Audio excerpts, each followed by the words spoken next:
Hello everyone, Coach T here again.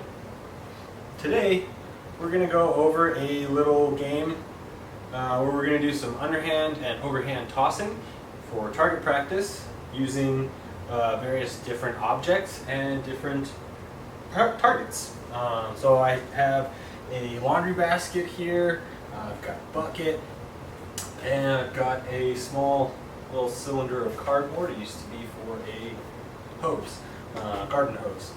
Obviously this one's probably going to be, one of these are going to be the easiest because they have the biggest hole, so I probably won't be using that. I just wanted to show those for demonstration. I'm going to be using this little guy here just because it's a little smaller, so remembering the smaller our hole, the more challenge. So if it's too challenging, try and find something a little bigger. If it's too easy, find something a little smaller. I'm going to be using a tennis ball because I have one. So if you have a tennis ball or a bean bag or some type of ball, use that. It's great for tossing underhand or tossing overhand. If you don't have a ball, I have a couple other objects you could use. You could use a cute little stuffed animal. So I can toss that in there like that.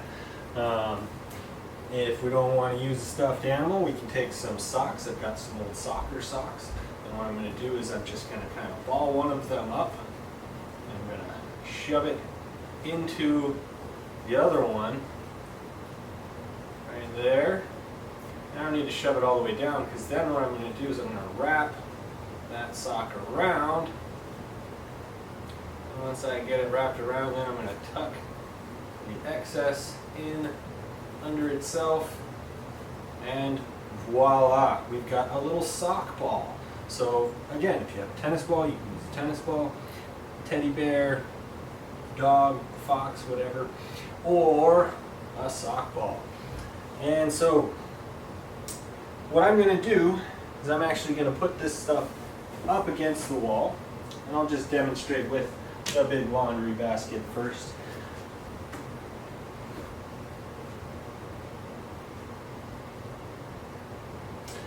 Alright, my first demonstration I'm going to do with the laundry basket, and as you can see I've set up this white power cord over here. That's going to be my area where I'm not supposed to go into when I'm tossing or throwing. So the first one, I'm going to show you just an example. We're going to do an underhand toss. So we're going to stand behind our area there, and we're going to take our ball or our sock ball, and we're going to drop our hand down both by our waist, swing back, swing forward, and as we swing forward we're going to release the ball out into a tossing motion, and hopefully it lands in the basket or bucket. Then you would go and retrieve it, bring it back. You can go anywhere you like behind there and try again. Again, bringing our hand back, forward, and releasing at about waist high. So for the actual activity, what we're going to do is we're going to go for 1 minute, which I need to get my timer. We're going to go for 1 minute.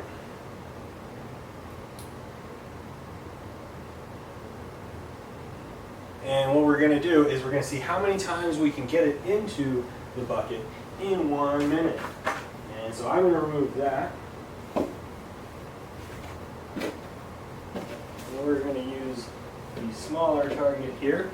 Remember, we're doing underhand toss, and for those of you who have trouble retrieving it, you might need to get mom or dad to help us retrieve it, or brother or sister, or anyone who's in the house that can help us retrieve it. But so I'm going to go ahead and start my timer. Ready, and 3, 2, 1, go!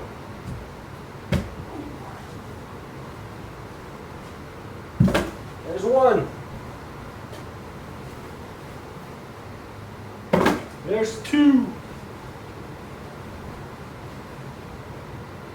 3.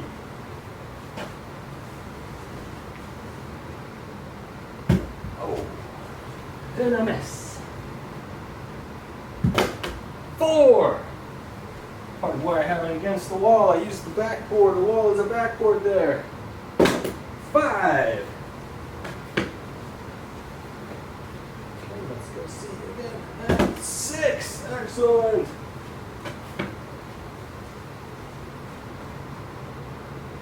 7.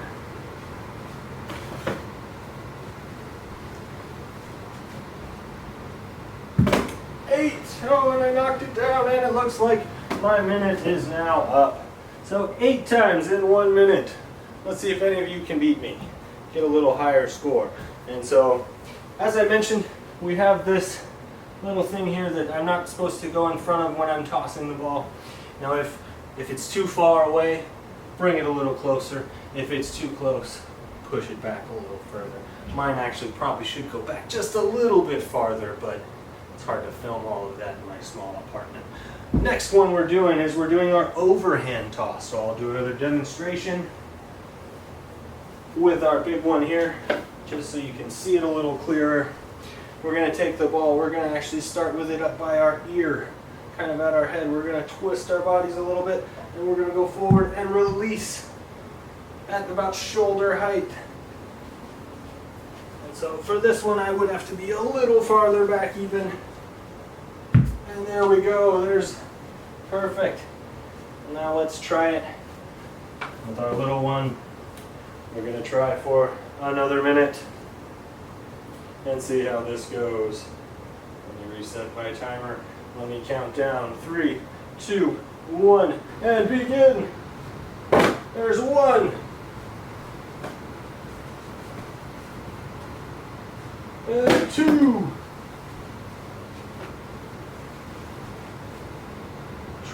Oh, I missed. There's 3.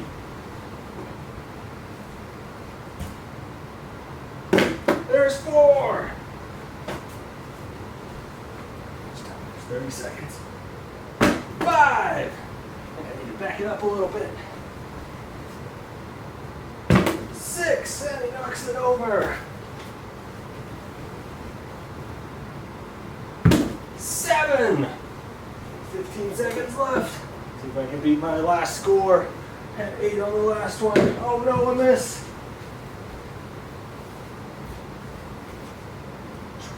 Oh, another miss. Oh, and that's our time. Looks like 7 on the overhand. So for our last one, I want you guys to try it on your own. Mix it up this time. You can do underhand, you can do overhand, and just see how many you can get, whatever feels comfortable. Change where you're shooting it from if you need to. Bring it closer, bring it further. Make this object bigger, make it smaller. Change the size of the ball. Go with a bigger ball or a smaller ball. All of these variables can make it more challenging or easier depending on which way you need to go. Well, anyway, that's our target practice for the day. I hope you enjoyed it. Now get to work.